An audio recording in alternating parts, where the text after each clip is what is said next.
क्रोध क्रोध क्या है कौन नहीं जानता। हर आयु, हर वर्ग, हर श्रेणी के व्यक्ति को क्रोध का अनुभव हो चुका है।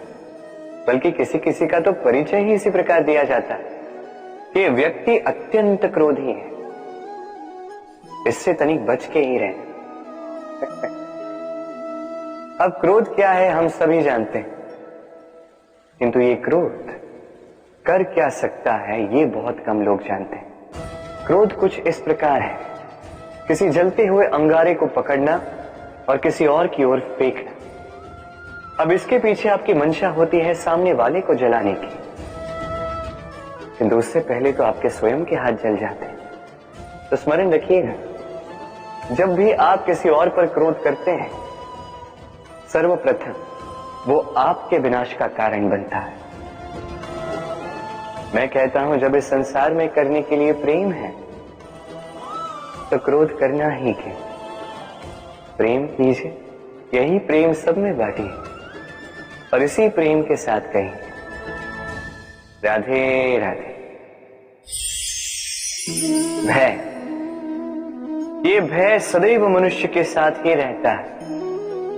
कुछ खो देने का भय, जो पा लिया उसे खो देने का भय, अब जिसके हम निकट हैं उसके दूर चले जाने का भय, जो हमारा है हमसे छिन जाने का भय। अब मनुष्य सारा जीवन व्यतीत कर देता है इस भय की छाया में। किंतु क्या कभी आपने ये सोचा है कि ये भय हमें क्यों लगता है?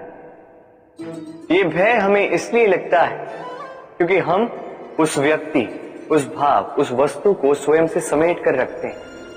हम स्वयं उसे इतनी शक्ति दे देते हैं कि वो जब चाहे तब हमें छोड़कर जा सकता है, हमें कष्ट पहुंचा सकता है। किंतु यदि हम उस भाव, उस व्यक्ति, उस वस्तु से निर्लिप्त रहें, उसके आकर्षण से हम मुक्त हो जाएं, तो ना ही वो हमें छोड़कर जा सकता है, ना ही हमें कष्ट पहुंचा सकता है। इसलिए स्वतंत्र रहिएगा और सबको स्वतंत्र रखिएगा, प्रेम को भी। राधे राधे। अस्तो मां सत्कमे तमसो मां ज्योतिर्गम मृत्युर्मां मृतम गमय। कभी आपने सोचा है काला रंग ना होता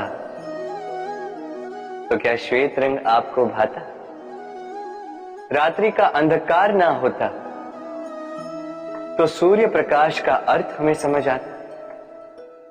ये थकान ना होती तो क्या विश्राम का अर्थ हम समझ पाते? ये भूख ना होती तो क्या इन स्वादिष्ट व्यंजनों का अर्थ हम समझ पाते? क्या इन सब का आनंद हम ले पाते? स्मरण रखिएगा, इस संसार में कोई भी भाव या वस्तु बुरी नहीं।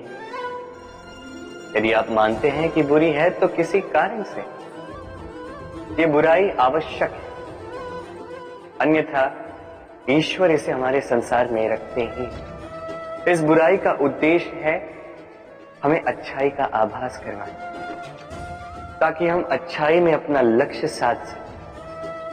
इसलिए बुरों से कभी घृणा मत कीजिएगा, ये तो केवल भलाई की आवश्यकता के जनक है, उन्हें भले में परिवर्तित कीजिए। असत्य से सत्य की ओर ले जाए, अंधकार से प्रकाश की ओर ले जाए, मृत्यु से अमरत्व की ओर ले जाइए, किंतु प्रेम के पथ से। राधे राधे। अक्सर हमारे पास एक बहाना होता है, एक खींच होती है कि संसार में हम करें तो क्या करें, जो हम करना चाहते हैं वो पहले ही कोई कर चुका है, हमारे पास तो कुछ करने के लिए ही नहीं है। यदि आपको उदाहरण दूं तो इन पूजा की थालियों को देखिए, पहले से ही सब कुछ सज्ज करके रख दिया गया है। अब ऐसे में हम सोचते हैं कि करना क्या शेष है, सब कुछ तो पहले ही हो चुका है। अब यहां पे समस्या कर्तव्य में नहीं है, यहां समस्या हमारी सोच में।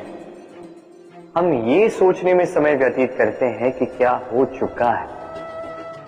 हमें ये सोचना चाहिए कि क्या करना अब भी शेष है जिसमें हम अपना योगदान दे सकते हैं।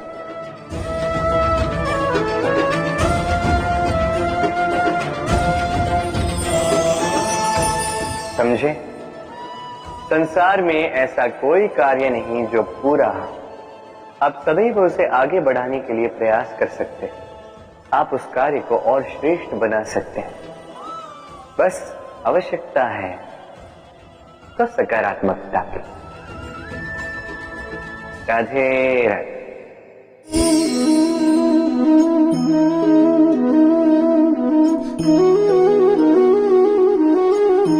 चलिए आज आपसे एक प्रश्न पूछता हूं।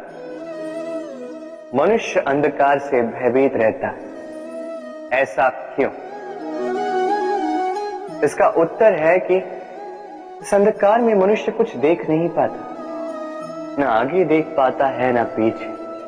आसपास क्या है समझ नहीं पाता, न अपनी राह देख पाता है न अपना लक्ष्य। इसके कारण अपना विश्वास खो देता है और इसी कारण से भयभीत हो जाता है। चलिए अब आपसे एक और प्रश्न करता हूं। क्या इस संसार में इतना अंधकार है कि इस दिए का अस्तित्व ही मिटा दे? नहीं, उल्टा ये दिया अंधकार को चुनौती देता है, स्वयं जलकर संसार को प्रकाश देता है। ये छोटा सा दिया। अब जब ये छोटा सा दिया अंधकार से भयभीत नहीं होता, तो भला आप क्यों असफलता से भयभीत होते हैं? आपके भीतर एक अमर आत्मा है, बस आवश्यकता है तो उस आत्मा को जगाने की। अपने भीतर की इस ऊर्जा को जगाकर तो देखिए, सब कुछ दिखेगा। राधे राधे। विवाह प्रेम का लक्ष्य है, ये भ्रम है था। और इसीलिए मनुष्य सदैव ये भूल कर बैठता, सोचता है कि विवाह ही प्रेम का लक्ष्य है। मनुष्य प्रेम को पाना ही प्रेम समझ लेता है। अब देखिए ना, इस संसार में कुछ ऐसे भी भाग्यशाली लोग हैं जिनका विवाह उनके प्रेम के साथ होता है। कुछ का प्रेम ऐसा भी जिन्हें विवश होकर ना चाहते हुए भी किसी और के गले में वरमाला डालनी पड़ती है। किंतु ये दोनों भूल कर बैठते हैं ना, विवाह के पश्चात वो सोचते हैं कि हमें तो सब कुछ मिल गया, हमने तो प्रेम प्राप्त कर लिया, हमारा लक्ष्य पूर्ण हुआ। किंतु उसके पश्चात ये जो प्रेम है था, कहीं ना कहीं खो जाता। और जिन्हें प्रेम ना मिला, वो प्रेम ना मिल पाने की पीड़ा में प्रेम ही भूल जाते हैं। समर्पण, 100% निस्वार्थ समर्पण, वो समर्पण जो किसी मां के मन में अपने संतान के लिए होता है। क्योंकि ये प्रेम दाऊ, ये प्रेम पाना नहीं है, ये प्रेम देना है। अपने आप को, अपने अस्तित्व को, अपनी आत्मा को समर्पित कर देना। ये प्रेम ना ही शारीरिक है, ना ही भौतिक। ये प्रेम तो अपनी आत्मा का समर्पण है। ये विवाह एक संबंध अवश्य है और इसमें कुछ भी अनुचित नहीं।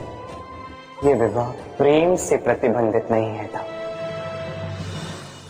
ये प्रेम कहीं ऊंचा है। अब यदि मैं आपको उदाहरण दूं, तो क्या राधा के विवाह के पश्चात मैं उसके सुख की कामना करना छोड़ दूं? कैसे मैं प्रयास न करूं कि राधा जीवन में सदा सदा के लिए सुखी रहे?